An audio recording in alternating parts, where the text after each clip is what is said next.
우리는 하나님께 받은 사랑과 은혜로 이 자리에 있는 줄로 믿습니다. 오늘 말씀을 통해서 지난날의 우리의 모든 삶들을 돌아보시고 더욱더 마음을 새롭게 함으로 하나님의 큰 기쁨이 되시고 지금보다 아름다운 모습으로 하나님의 은혜와 축복으로 살아가는 우리 모든 성도 여러분들이 되시기를 간절히 소원합니다. 우리가 계속해서 듣고 있는 말씀은 유다 백성이 하나님을 떠나서 이방 신들을 사랑했다는 내용입니다. 그들이 이 말을 다시 한번 말해보자면 하나님의 은혜를 잊었다. 하나님께서 구원해 주신 그 사랑을 그들은 망각하며 살아가게 되었다는 사실입니다. 이방에서 그들을 부르시고 인도하여 주셨지만 마음에 다른 것을 두고 다른 것들을 채워가면서 결국 하나님을 멀리하게 되었다라고 한다는 사실을 우리는 지난 시간 들어서 잘 알 거라 믿습니다. 우리도 인생을 살다 보면 이런 것이죠. 한 잔이 두 잔이 되고 한 마음이 두 마음을 품게 되는 것, 하나님에 대한 그 사랑을 다른 것으로 대체하게 된 그러한 유다 현실을 우리는 바라보고 있다는 것입니다.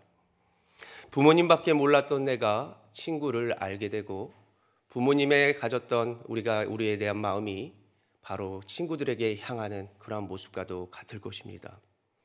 그리고 우리가 하나님만을 예배하겠다, 하나님의 주시는 그 마음으로 이 성전에 와서 또한 다른 걱정을 하는 것이죠.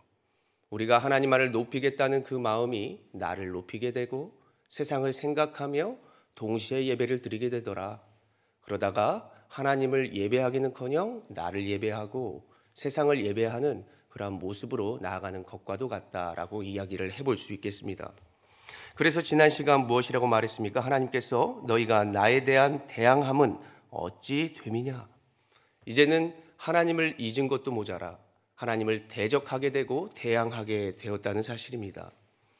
이것은 외식적, 형식적인 것을 이제는 벗어서서 이제는 하나님을 모릅니다. 이제 다른 신만을 사랑하겠습니다 라고 하는 태도와도 같습니다. 그래서 내 백성은 나를 잊었나니 라고 말씀했던 것이죠. 그러면서 오늘의 본문의 말씀은 이렇게 계속되고 있습니다. 1절에 말합니다. 사람이 자기의 아내를 버리고 남편과 아내로 비유하는 모습을 볼 수 있는 것입니다. 하나님과 유다 백성을 영적인 부부의 관계로 표현하고 있습니다. 온전했던 그 관계 속에서 우상이 들어오게 되고 거룩하신 하나님을 버리고 그리고 세상을 우상을 사랑하게 되었더라라고 한다는 것이죠. 그래서 어떻게 되었습니까? 그들이 선 땅이 크게 더럽혀졌도다. 하나님의 영역이 더럽혀졌도다라고 더 나아가 말씀하고 있는 것입니다. 하나님은 가나안 땅에 들어와 이스라엘 백성들에게 명령하였습니다. 너희들은 그것들을 전멸하라. 만지지도 말라. 뒤돌아보지도 말라. 미련을 갖지 말라는 것이었죠. 그런데도 그들은 살리고 아까워하고 호기심으로 만져보게 되고 뒤돌아 아쉬워하는 그러한 모습들을 볼 수 있습니다. 그래서 어떻게 되었습니까? 아세라신, 바알신, 밀곰신 이런 것들을 섬기고 또한 자기가 만든 우상들을 섬기게 되는 이스라엘 백성들을 보게 되는 것이죠. 내가 이렇게 말해도 괜찮은데? 내가 이것을 섬겨도 큰일이 나지 않는데? 하나님은 이것 또한 만들어 주신 것 같은데? 이렇게 착각이 현실이 되고 하나님을 다른 것으로 대체하게 된 이스라엘 백성들을 우리는 살펴볼 수 있다는 것이죠. 그래서 익숙하여지고 그것을 사랑하였다. 나의 이름을 세우게 되고 이방신을 섬기게 된 것입니다. 그렇게 살았던 너희가 1절에 보는 것처럼 돌아오려느냐? 슈브, 그 말의 뜻은 뻔뻔하게도 너희가 돌아오겠느냐라고 하는 것입니다. 2절의 말씀을 우리가 한번 같이 읽어보겠습니다. 2절입니다. 시작. 내 눈을 들어 헐벗은 산을 보라. 네가 행음하지 아니한 곳이 어디 있느냐? 네가 길가에 앉아 사람들을 기다린 것이 광야에 있는 아라바 사람 같아서 음란과 행악으로 이 땅을 더럽혔도다. 아멘. 하나님이 주신 거룩한 땅에서 세상으로 예배하다 보니 더럽혀졌도다. 그들의 삶은 결국 더럽혀지고 하나님의 영역은 결국 더럽혀진 그러한 모습이 나타나게 되었다는 것입니다. 예배가 무엇입니까? 하나님을 높이는 것입니다. 예배가 무엇입니까? 우리가 하나님께 순종하겠다는 것입니다. 예배는 그분이 주신 하나님의 은혜를 기억하는 것, 그리고 그분을 높이고 그분께 감사하고 섬기는 그러한 행위, 그것이 예배라고 할 수 있습니다. 그래서 최초의 예배는 희생의 제사였습니다. 그리고 제물을 드리고 찬송을 드렸습니다. 그리고 죄를 고백하고 기도하면서 감사하고 삶으로 예배를 드리는 그러한 헌신의 모습, 섬김의 모습, 사랑의 모습이 있는 것이 예배였던 것이죠. 우리는 과연 무엇을 생각하고 있습니까? 우리가 예배를 드린다고 무엇을 높이고 있습니까? 무엇을 기억하며 또한 무엇을 사랑하고 있는지를 우리는 오늘 스스로를 돌아봐야 할 것입니다. 우리 예배는 먼저 나를 구원하여 주신, 영원한 생명을 주신 하나님께 감사하는 그러한 모습이 나타나야 할 것입니다. 우리의 예배는 그분을 영원토록 섬기며 그분만을 높이는 그러한 참된 예배가 되어야 할 것입니다.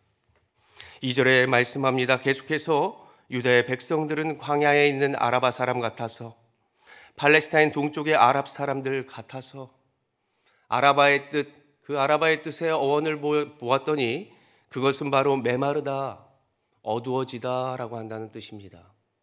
빛이 있었는데 어두워지고 목이 마르지 않았는데 목이 점점 말라가더라 라고 하는 것이죠.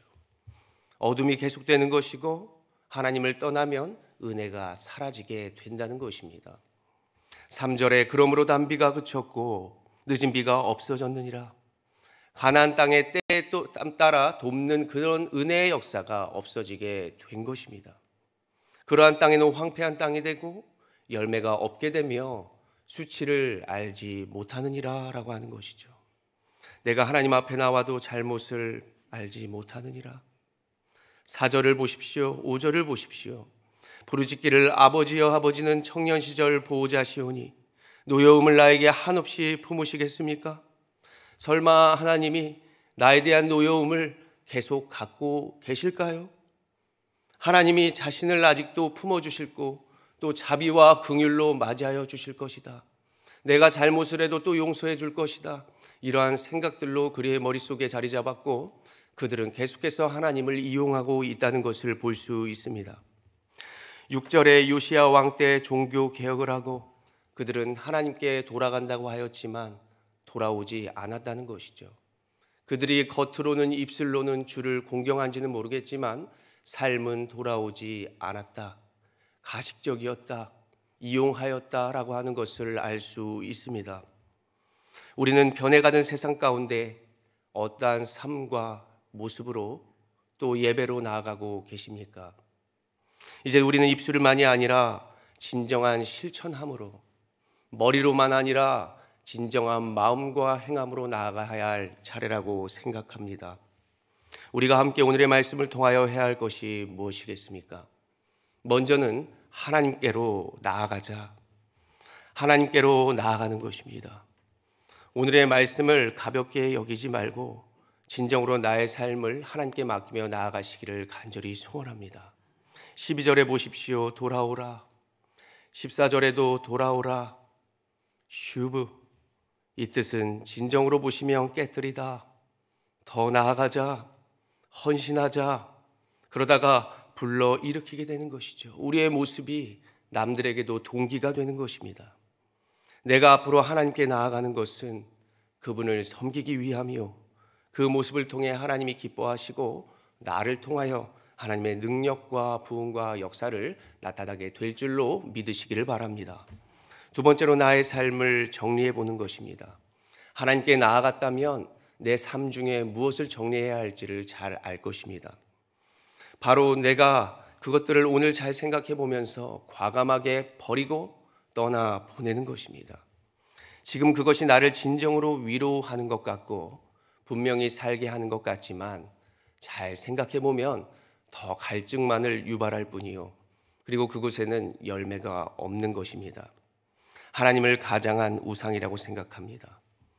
유다 백성들의 많은 무리와의 행음, 그것이 결국 단비에 그침이요, 그리고 늦은 비가 없어졌습니다. 그래서 그들은 어디로 갈지 알지 못했죠. 정리가 안 되었기 때문입니다. 하나님께 나아갔다면 그 결과로 우리는 무엇을 정리해야 할지, 무엇을 버려야 할지 하나님은 분명히 알게 하실 것입니다. 이제는 우리는 우리의 삶을 잘 돌아보고 정돈함으로 더욱더 과감하게 하나님께만 나아가서 진정한 하나님의 백성으로 하나님의 기쁨으로 살아가는 모든 성도가 되시기를 소원합니다. 마지막으로 하나님께 소망을 두며 나아가자는 것이죠. 하나님은 우리에게 교회 공동체를 두셨고 말씀으로 우리를 양육받게 하시며 소망을 갖게 하시는 하나님이십니다. 15절을 우리가 읽지 않았지만 눈으로 보시면 내가 또 내 마음에 합한 목자들을 너희에게 주리니 그들이 지식과 명철로 너희를 양육하리라. 물론 성경에서의 참 목자는 예수 그리스도인 줄로 믿습니다. 이제 예수 그리스도의 몸된 교회에서 하나님께서 목회자들을 주시고 중직자들을 두시고 또한 교구와 팀과 부서에서 각 부장과 팀장과 여러 리더십들을 하나님께서 세워주셨습니다. 그 중에 우리는 리더일 수 있고 우리는 또 그것을 따르는 자로 살아갈 수도 있습니다. 우리는 진정한 제자가 되는 것이죠. 그리고 바른 신학과 바른 믿음으로 하나님이 세워주신 목회자를 인정하는 것입니다. 그래서 더욱더 예수님의 참된 제자가 되어서 말씀으로 양육을 받고 그 말씀으로 말미암아 살아가며 그 말씀을 우리의 주변에 우리의 자녀들에게 가르쳐야 해야 하는 줄로 믿습니다. 하나님의 말씀을 더욱더 마음에 담으시고 주의 전에 함께 오늘처럼 모여서 구원을 노래하고 더욱더 기도하고 그것에서 주님이 주시는 뜻과 비전을 바라보며 더욱더 담대히 주님께 나아가는 거룩한 성도가 되시기를 원합니다. 나의 삶에서 하나님의 능력이 진정으로 나타나고 이 시대의 영광의 주인공들이 여러분들이 되시기를 간절히 기대하고 소망합니다. 기도합니다.